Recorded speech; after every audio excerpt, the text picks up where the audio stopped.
Good morning. माझे नाव आरती शिवाजी बावस्कर. मी आता 4थी शिकते. मी तुम्हाला सावित्रीबाई फुले यांच्याबद्दल काही 2 शब्द सांगणार आहे. ते तुम्ही शांतचित्ताने ऐकावे ही माझी नम्र विनंती.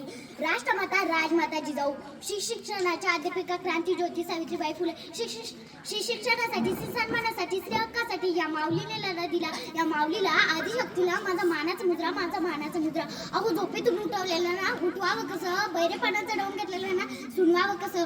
शिक्षण हे आपले जीवन आहे आणि शिक्षणाच्या प्रवाहात आणावं कसं, समजून सांगावं कसं, पटून द्यावं कसं.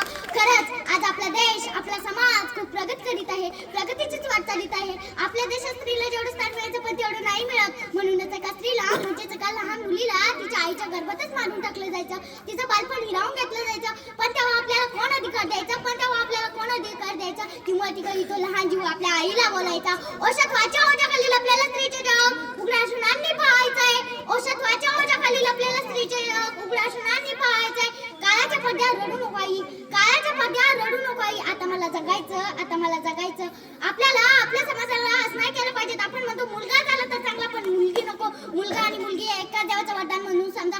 आपल्याला हे नाही कळत बाईच्या समाजात आणि स्त्रीच्या स्थानात बाईचे स्थान केवढे मोठे आणि स्त्रीचे स्थान केवढे लहान. तरी आम्हाला मुलगा जावा.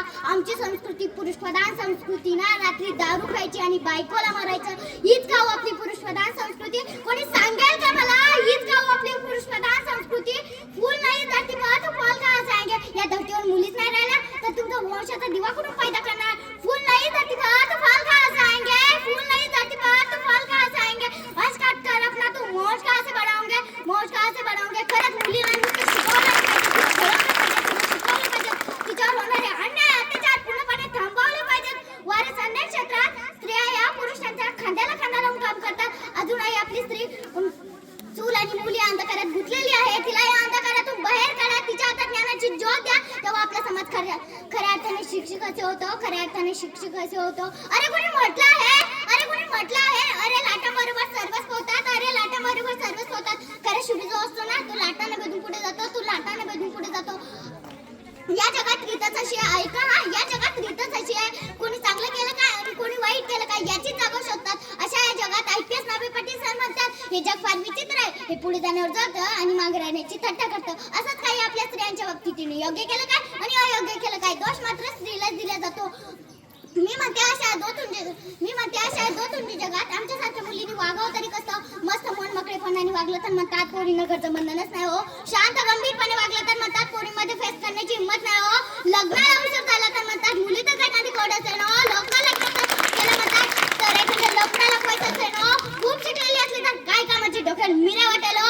मी म्हणते अशा दोतुंडी जगात आमच्यासारख्या मुलींनी वागावं तरी कसं.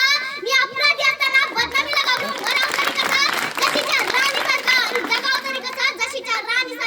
तुम्हाला बघून एक प्रसंग आठवला, सांगते हा. कलकत्त्याच्या रस्त्यावरून एक विदेशी बाई चालली होती. तिच्यासोबत 2 सहकारी महिला होत्या.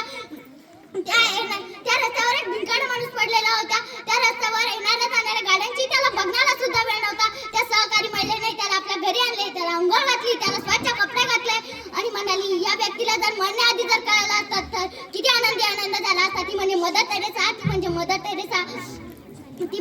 टेरेसा. ज्या काळात स्त्रियांना शिकणं अधिक नव्हतं, त्या स्वतः शिकल्या आणि मी तुम्हाला शिकवलं. त्या म्हणजे सावित्रीबाई फुले.